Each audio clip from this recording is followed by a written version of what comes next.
Hello and welcome to City Beat. I'm your host Greg from the Lewiston City Library. Joining me today are two local librarians, Jennifer Ashby and Erin Wallace. Welcome to the show. Thank you. It's good to be here. Oh, it's a pleasure to have you on the show today. So today we're going to talk a little bit about Everybody Reads. So what can you tell us about the program and what exactly it entails and kind of its history and things? Everybody Reads started in 2001.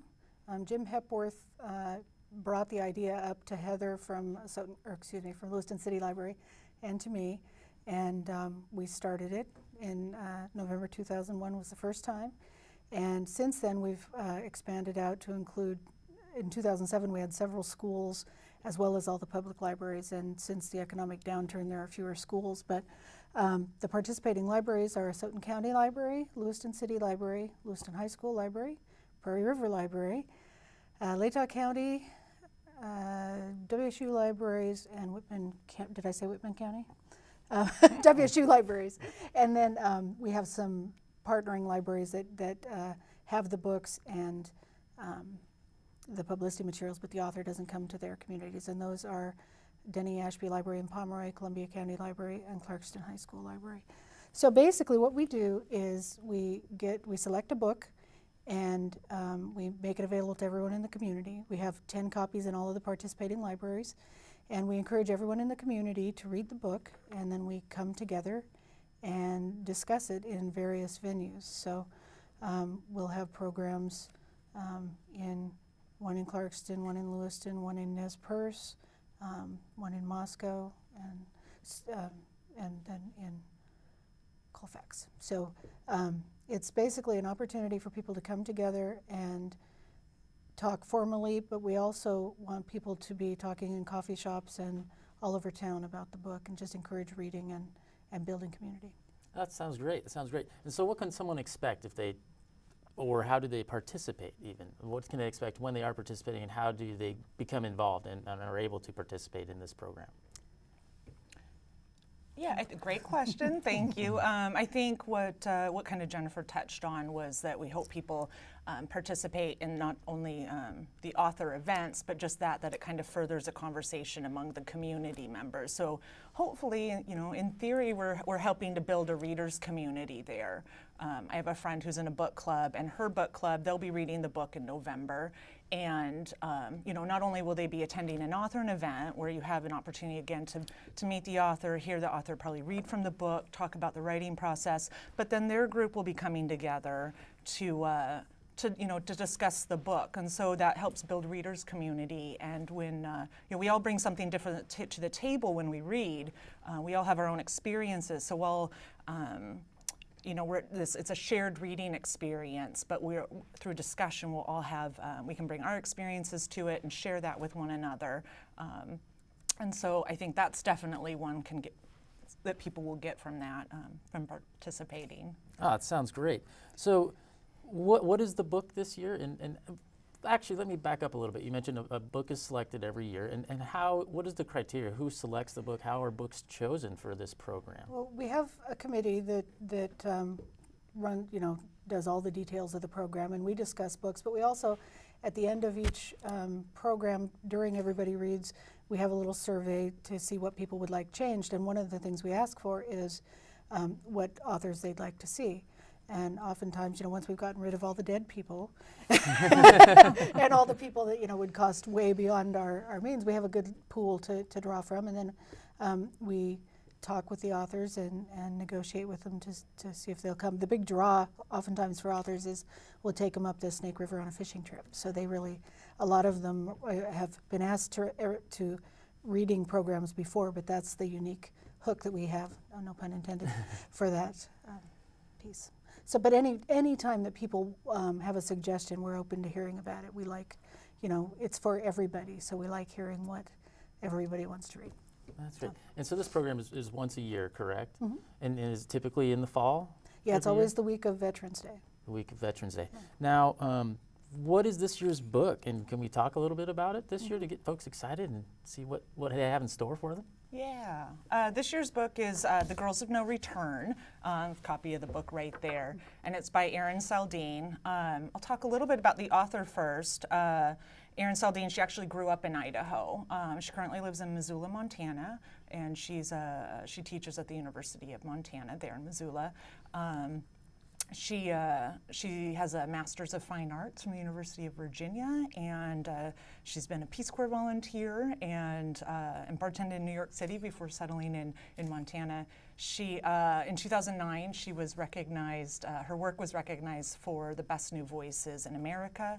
In 2010, she was given a writer's residency, and she went and lived off the grid in Oregon while she wrote, and it was in that same year that this book was published.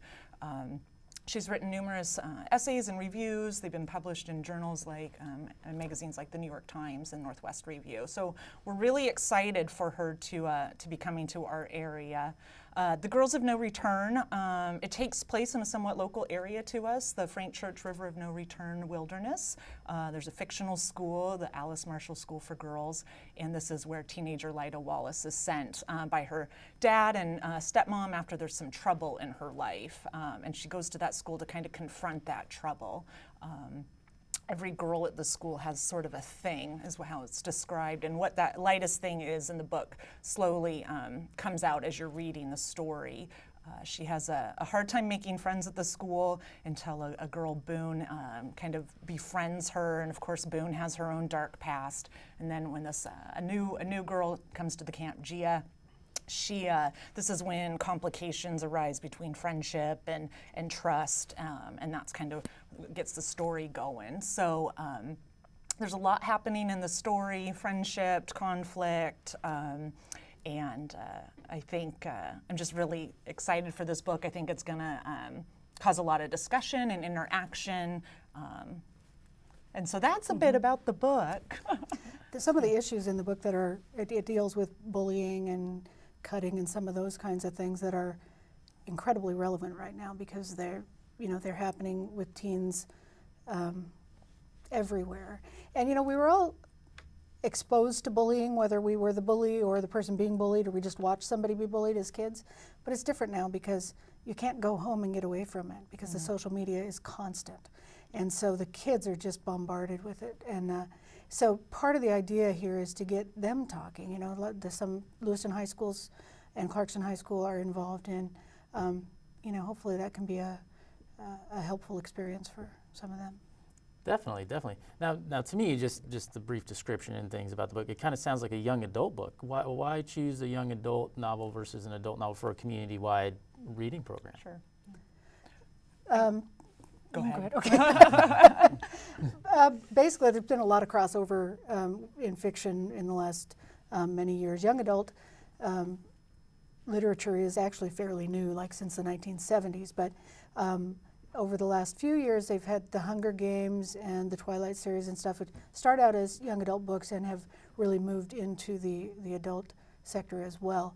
And so that's part of the, it's relevant to all of us, because we're all living in a society that is, struggling with bullying and people mistreating each other.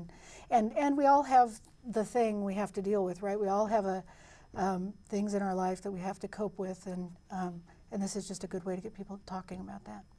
I think there'll be something, everyone as a reader is going to relate to it. I think with reading fiction,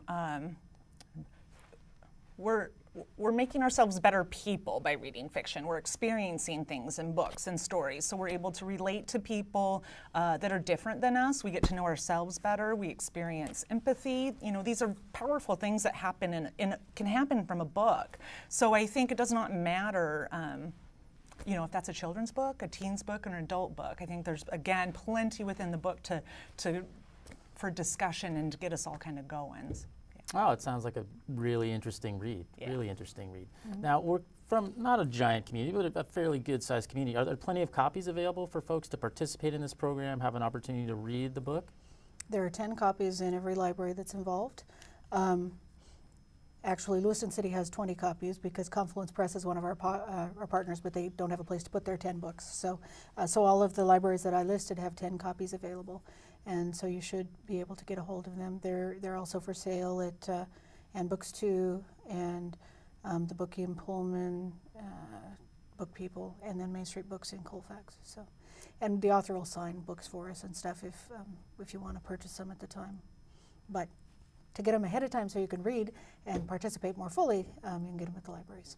And speaking of that, when does this program take place, and how do people become involved? How can they be part of the program itself? Yeah. Well, the second weekend of, Veterans Week in November. So the author Erin will be at Lewiston City Library she'll start in Lewiston on November 10th, which is a Monday, and then work her way through the LC Valley and Palouse area up until Friday, the 14th. We have a website, everybody-reads.org, where people can find information. These reader's guides are all at libraries, and in those are discussion questions, things to kind of facilitate conversation among readers. We also have the bookmarks, which will give people a list of the programs. Our program at Assotin County Library is at noon on November 12th, and the Lewiston City one is at 6:30 on November 10th. So. That sounds great. And briefly, can you talk about the sponsors for this program? Sure, yeah. Yeah, Confluence Press, like I said, is one of our main sponsors, and Jim Hepworth is the person who brought it to the Valley, and he is the person who runs Confluence. The Lewiston Tribune, the Whitman County Gazette, the Bookie, Quality Inn and Suites, Main Street Books, Ida Vind, and Inland Northwest Broadcasting are our sponsors, and they do a lot to get the word out and to make books available for people. And it makes it, just that much more of a community event, Absolutely. Right? Yeah. There's just, everyone's getting involved, and we so appreciate that. Absolutely. Yeah. Well, that's great. That's great. Now, briefly, can we talk about, is there already a book on the horizon for next year? Is there something folks can look forward to already and anticipate? I know there's several things coming in the next year that I'm anticipating. But we're really, really excited about next year. This is our 15th year, so it's a big year for us, but Anthony Doerr, All the Light We Cannot See. It's a wonderful book. It takes place in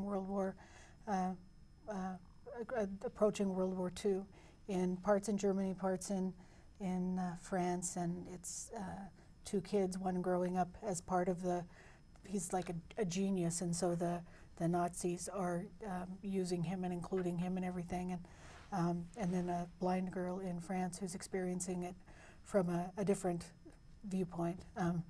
So it's a fascinating, wonderful book, and it's been getting really great reviews. But to us, the thing that's most exciting is it was reviewed in People magazine, and usually great literary books don't hit People magazine, and usually places don't get the great reviews in such a variety of magazines. So we think this really fits into the everybody reads thing because it's being reviewed. In such a variety of, and people love it. Yeah, so. Yeah, and I had an opportunity to hear Anthony Doerr speak last week and 2 weeks ago, and he's witty, he's smart, it'll be great. So we're excited for that as well. Well, it does sound like something really to look forward to for next year, and coming up here year. shortly too. Gosh, It sounds like a great book, fantastic book for everybody to read. Jennifer, Erin, it's been a pleasure having you on the show today. Thank you so much for coming on. Thank you. It's been so nice. Thanks. And on behalf of my guests, Erin and Jennifer, and everyone else here at City Beat, we hope you have a fantastic day, and we'll see you next time.